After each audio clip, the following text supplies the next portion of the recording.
জুলাই বিপ্লবের ১ বছর পূর্তি উপলক্ষে ১ থেকে ৩০ জুলাই দেশ জুড়ে পদযাত্রা কর্মসূচি ঘোষণা করেছে জাতীয় নাগরিক পার্টি এনসিপি। আর শেখ হাসিনার পতনের দিন ৫ অগাস্ট ছাত্র জনতার মুক্তি দিবস পালনের ঘোষণা দেওয়া হয়েছে।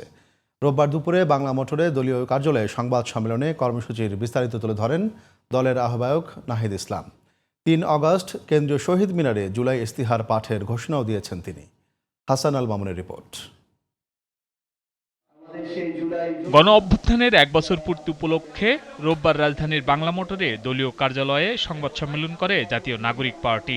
এ সময় মাসব্যাপী কর্মসূচি ঘোষণা করেন দলের আহ্বায়ক নাহিদ ইসলাম। অভ্যুত্থানে প্রথম শহীদ আবু সাঈদের কবর জিয়ারতের মধ্য দিয়ে সারা দেশে মাসব্যাপী জুলাই পদযাত্রা কর্মসূচি করবে এনসিপি। আমরা জুলাই গণ অভ্যুত্থান উপলক্ষে ১ জুলাই থেকে ৩০ জুলাই পর্যন্ত আমাদের সারা বাংলাদেশ ব্যাপী জুলাই পদযাত্রা হবে। আমরা এই পদযাত্রার নাম দিয়েছি দেশ গড়তে জুলাই পদযাত্রা। শহীদ আবু সাঈদের কবর জিয়ারতের মাধ্যমে এই পদযাত্রাটি শুরু হবে। এটি ক্রমান্বয়ে বাংলাদেশের ৬৪টি জেলা প্রদক্ষিণ করবে। ১৬ জুলাই বৈষম্য বিরোধী শহীদ দিবস পালনের আহ্বান জানান জাতীয় নাগরিক পার্টির আহ্বায়ক।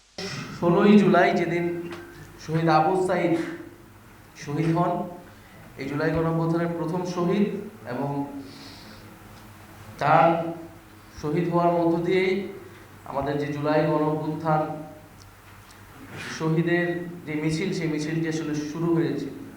ফলে সেই দিনকে আমরা বৈষম্য বিরোধী শহীদ দিবস হিসেবে পালন করব এবং সারা দেশে শহীদদের জন্য দোয়া মাহফিল এবং স্মরণসভা অনুষ্ঠিত হবে।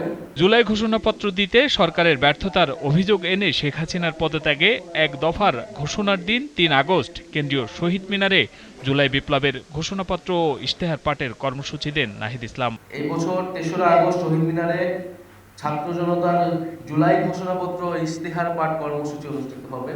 এই ঘোষণাপত্র আমরা ছাত্র জনতাকে সাথে নিয়ে এই ৩রা আগস্ট এই ছাত্র জনতার জুলাই ঘোষণাপত্র এবং ইশতেহার কর্মসূচি রাখছি, এবং ৫ই আগস্ট আমরা ছাত্র জনতার মুক্তি দিবস উদযাপন করব।